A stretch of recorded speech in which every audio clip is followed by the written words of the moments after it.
guys! Welcome back sa aking channel. My name is Mildred. At kung ikaw ay bago pa sa aking channel, please subscribe to my channel. Ang video nito ay tungkol sa vaginal infection. Ito ay napaka-common or talagang nararanasan nating mga kababaihan.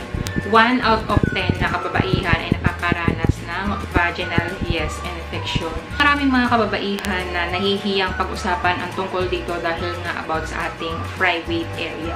So huwag kayong mahiya dahil ito ay napaka-normal sa ating mga kababaihan. Napakaswerte ng mga ibang kababaihan na hindi nakakaranas ng vaginal infection. Sasagutin ko lang yung mga comments sa aking video about dito sa vaginal infection. Kung paano ko ito nasolusyonan at kung paano ko nagamot ang aking vaginal infection.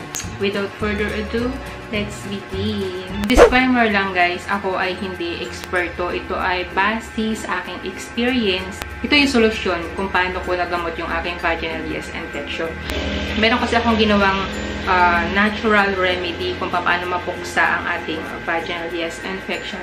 And meron din namang gamot na pwedeng bilhin. Yun ay antifungal cream. At napaka-effective nun. Hiya silang pag-usapan yung tungkol dito.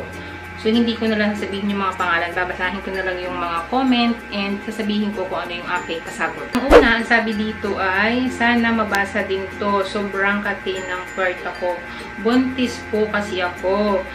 Ginagamitan ko ito ng baking soda pero bumabalik din po siya. Pwede po ba ang bawang remedy sa buntis? So, ito ang pwede mong subukan. Yung, which is yung natural remedies, yung bawang remedies. Yun ay, kukuha ka lang ng bawang.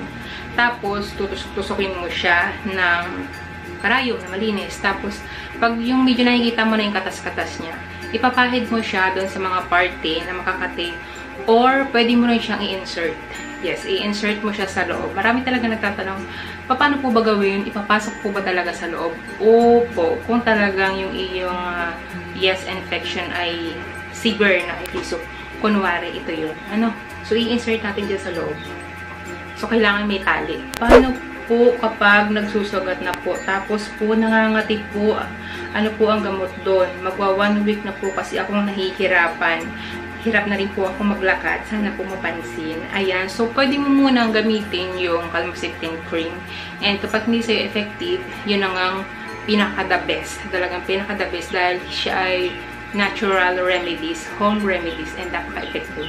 Ang kung gagawin sa bawang. So, panoorin mo yung aking ginawang step by step para hindi ka malito. Mga pwede ba yan sa part na maselan? Nagsimula lang po mga tinong gumamit po ako ng Ariel powder sa mga damit at panty ko. Tapos, ngayon po nangangati na po yung private part ko. Ayan, yun nga sinasabi ko. Kapag gumagamit kayo ng mga mapapangong sabon, yung mga matatapang na sabon na panglaba sa ating mga underwear, ay nagpo-cause ng irritation.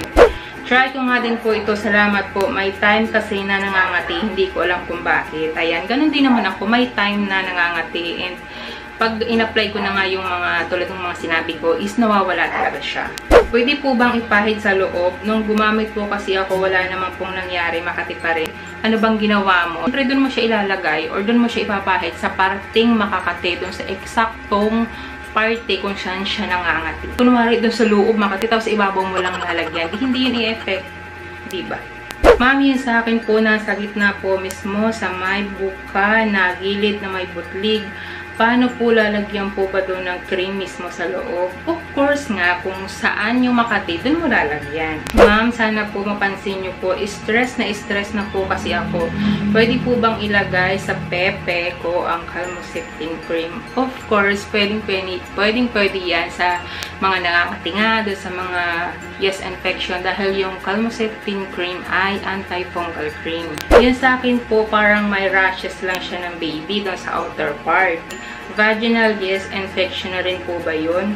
Hanggang sa may underbutt ko po may rashes. Lagi naman po ako nagpupugas and mild soap lang yung aking ginagamit na feminine wash. Hindi yun vaginal infection. Ang vaginal infection ay nagkakaroon ng discharge.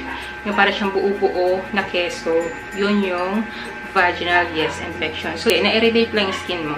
Ang itry mo ay yung calmosectin cream. Yun, effective yan sa mga rashes. Okay? Ma'am, sana po mapansin nyo, stress na, marami nai-stress na dahil dito kasi hindi nila alam kung paano nila solusyonan yung kanilang problema. Mga video na ginawa ko is makakatulong sa kanila. Napakahaba ng kanyang comment. Ako po, September, sobrang nangati po. Nagpa-check up po ako and niresetahan po ako ni Doc ng Betadine Feminine Wash. Nawala din po yung pangangati after 3 days na pagpahid. Then, schedule ako ni Doc na magpa-pap smear. Nung nakuha na yung result, niresetahan po ako ng suppository. Okay? So, yung suppository is yung gamot na i-insert mo din siya sa ating puwerta. So, katulad lang din siya nung bawang remedies na mag-i-insert ka din sa puwerta nung bawang. Ang kagandahan lang sa bawang is yun ay natural remedies. Yung gamot na bibilhin mo, of course, may mga chemical na yun. Okay? Yeah, so nagsuppository din daw siya. So, October, nawala ang kate. Then, ito na naman po, nangangati na naman. 3 days na makati, nakakapwisit na. Hugas na ako ng hugas ng warm water.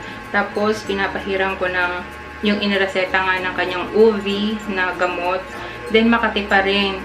Itatry daw niya yung aking home remedies and yung cream na sinasabi ko. So, sana ay effective sa kanya dahil maraming nagpatunay na effective sa kanila. Hindi lang ako yung nagpapatunay. Marami nagpatunay doon sa mga comment na sinabi nilang effective daw talaga. Nag-comment data, sabi. Pag nakaka-feel ng pangangati, kailangan nyo po magpa-pap smear. O, tama naman. Kailangan magpa-pap smear. Kung ikaw ay mapera, magpa-pap smear ka agad, magpa-check ka sa OB. Pero sa kagaya natin na pangkaraniwang tao lang and mas kailangan nating punahin yung mas importante. At dahil meron naman solusyon kaysa sa magpa-OB ka, mag-home remedies na lang muna tayo. Magpa-OB kasi may proper na gamot dyan, need sa OB. Tama naman, may proper na gamot at meron din naman tayong tinatawag na home remedies. Okay. So, hindi ko minamasama yung kanyang comment. Kumbaga, nagsasuggest lang siya. Ito. Hello po, nag-search po ako sa YouTube kung anong pwedeng igamot. Nangangati po ang aking down there. Yung video na po ito ang nakita ko at itatry ko po ang Calmoseptin cream. Sana po hiyang sa akin. Tulad na sabi ko, hindi lahat ay hiyang sa gamot na ito. Pwedeng hiyang sa akin, pwedeng hiyang sa'yo, pwedeng hindi hiyang sa kanya. Okay, meron pa din dito, ma'am, ano po kayang pwedeng igamot? Yung ibabaw ng ari ko ay may butlig-butlig, nagnanana at bilog-bilog na maliliit, na may tubig, masakit at mahapdi. Ano po kayang pwedeng igamot? Tapos may nag-comment. Doon sa comment na yun, sabi niya, Ma'am, nag-aahit ka po siguro dahil nakukuha po yan sa maling pag-aahit. Need you po magpa-check sa OB. Concerned siya doon sa nag-comment. So, ang suggest niya lagi is pa-check sa OB.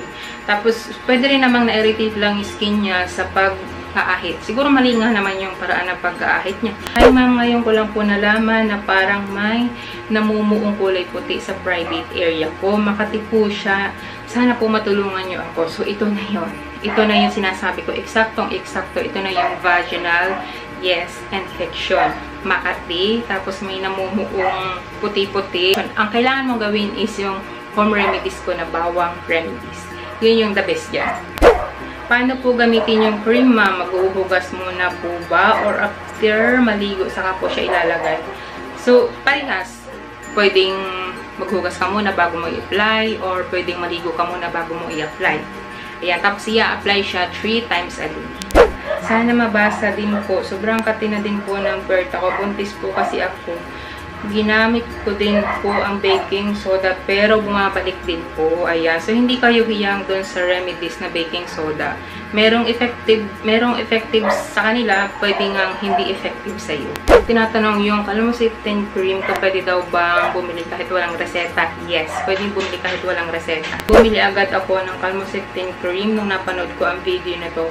Sobrang sarap niya sa pakiramdam, malamig siya, and napakaginhawa niya sa pakiramdam. Promise. O, ito, nagpatunay din na siya ay effective sa kanya. Naghuhugas naman ako palagi and hindi ko alam kung bakit nangangati pa rin. So, ganun nga yung kahit maghuhugas ka or minsan sa kahuhugas mo, nawawala yung natural pH balance ng ating down there. So, hindi rin tama yung mayat-maya ka na maghugas. So, pwede na yung 3 times a day or 2 times a day.